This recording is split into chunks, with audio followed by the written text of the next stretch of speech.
to my channel. So it was a requested video for me to make homemade buttermilk, because in a previous vlog I did, like a grocery haul, I showed you that I love to keep apple cider vinegar and white distilled vinegar. So it was asked if I would show you guys how I make homemade buttermilk.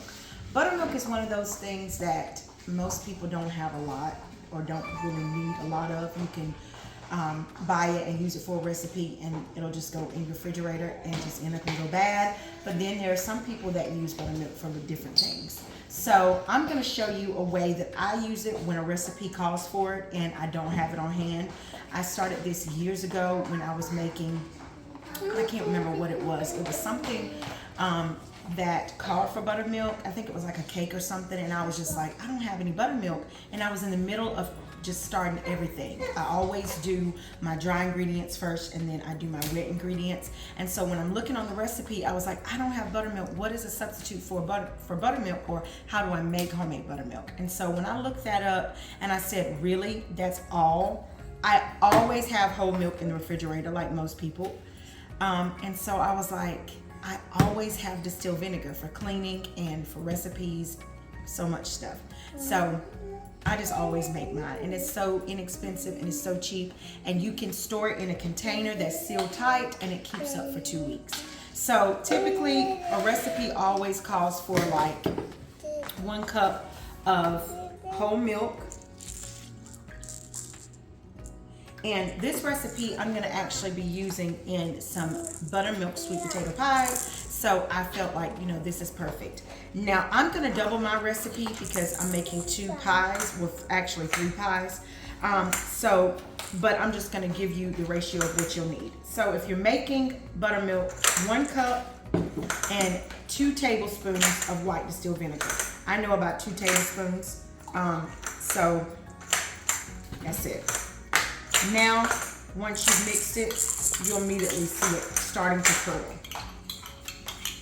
So this is how it's looking already. And you have, just give it a stir and set it to the side, and it will start to thicken even more in a few minutes. And then you can go ahead and use this, of course, recipe for, use this buttermilk in whatever recipe that you need.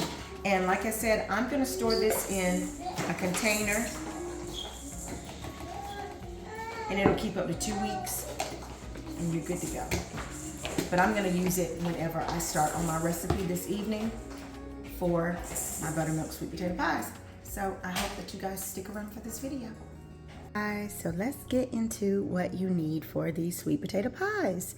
So I have 5 medium to small roasted sweet potatoes with the skin already taken off once they cooled. I have, of course, our homemade buttermilk that we've already made. Yes. I have 2 sticks of softened butter, which the recipe calls for 1/2 cup for each pie, and I'm doubling my recipe, so it needs a cup.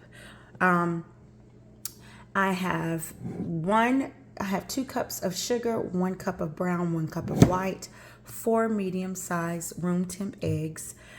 You will need, of course, some type of cornstarch. I'm doing 1 to 2 tablespoons of cornstarch once everything comes together. That's like a binder to just make the pies come together to bake, but you can also use flour if you need to.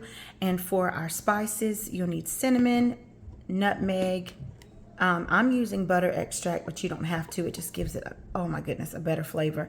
And some pure vanilla extract. Yes. So as far as how much you need, I am going to use a teaspoon of ground cinnamon and 1/8 of a teaspoon of ground nutmeg, teaspoon of butter, a teaspoon of vanilla.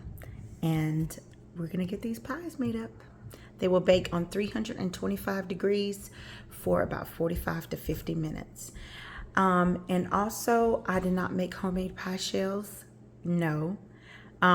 You can, of course, but I just bought Pillsbury. So we're going to keep those in the freezer for now because we don't need those yet. We don't even want them to come to room temperature. We can take them right out of the freezer and put our pie mixture in there. Let's get started. First off, I'm going to, my KitchenAid mixer, I'm going to put my mixer attachment in, And I'm gonna just whisk up the sweet potatoes first, because you want to get them the strings and stuff off of your potatoes, because you don't want a sweet potato with a lot of strings in it. They're so sticky from the natural sweetness.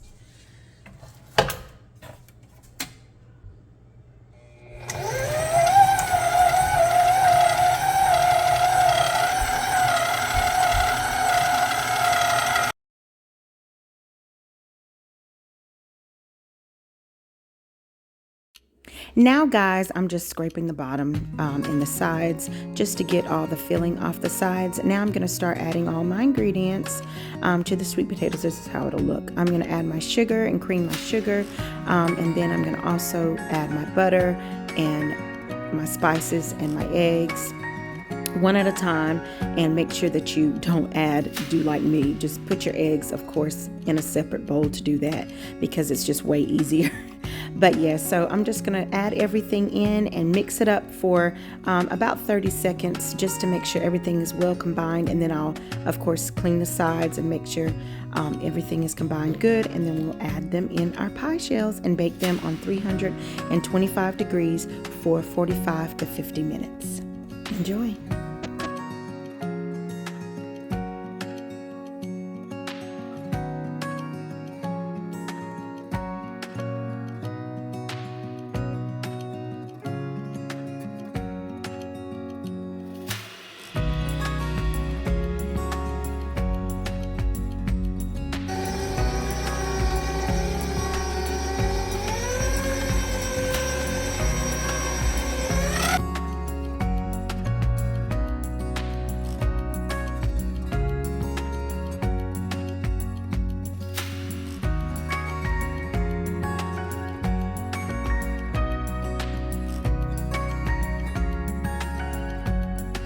Mixture is ready. Oh my goodness, and it's so good.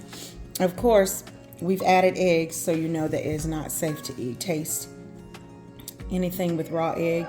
Other people say different, but what I always do, if I want to make sure that everything tastes good and there's enough sugar and stuff, I just cook it. So what I did was I just cooked this in a microwave for about a minute and tasted it. Oh my goodness, just to kill the bacteria from the raw egg. And it is so good. Oh my goodness. So like I said, I'm going to put these in some pie crust and I'll show you when it's done, but it's going to bake in the oven on 325 degrees for 45 to 50 minutes. Okay.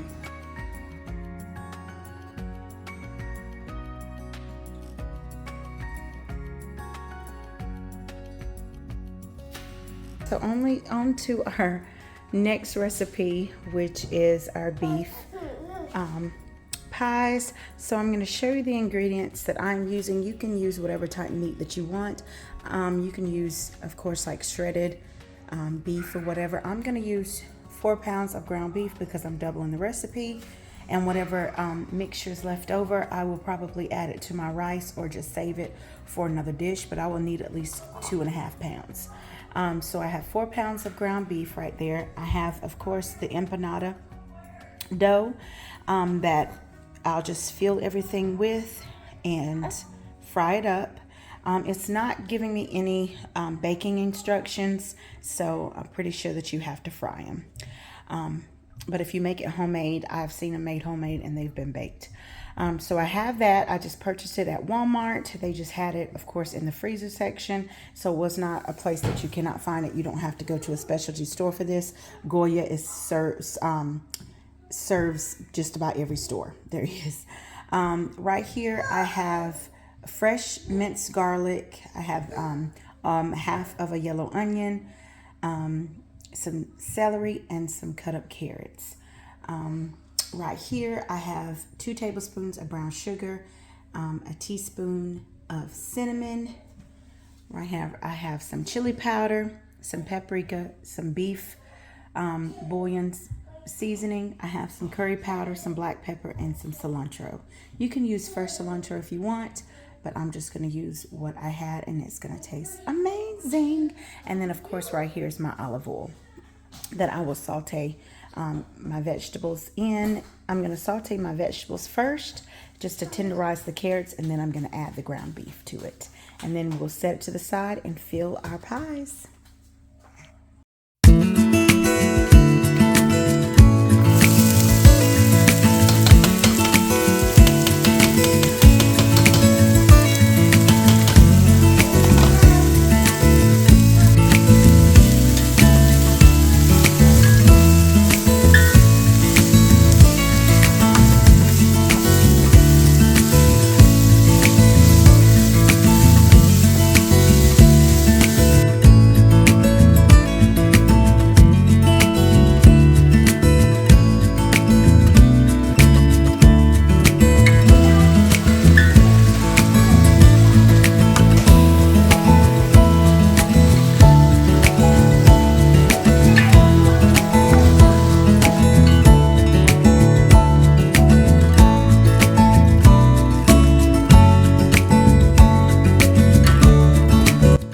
Okay guys, so now the ground beef is fully cooked. I'm gonna add my cooked veggies back in it, and I'm gonna also add all my spices. If you want it, the exact measurements for the curry, the bouillon, the paprika, all the other spices that I had, the black pepper, it's just to taste. Everything is fully cooked, so once you add your spices in there, the spices that I did give you for the amount was the cinnamon and brown sugar. I would just do to taste the salt products just to make sure that it's not salty. And then you're gonna add in 1/4 cup of broth or 1/4 cup of water. I'm doing water simply because I did about a teaspoon of spices, so I wanna make sure that it is not salty at all. And you're just gonna let it simmer and let all the flavors come together and season our meat and vegetables, and we'll start filling our pies.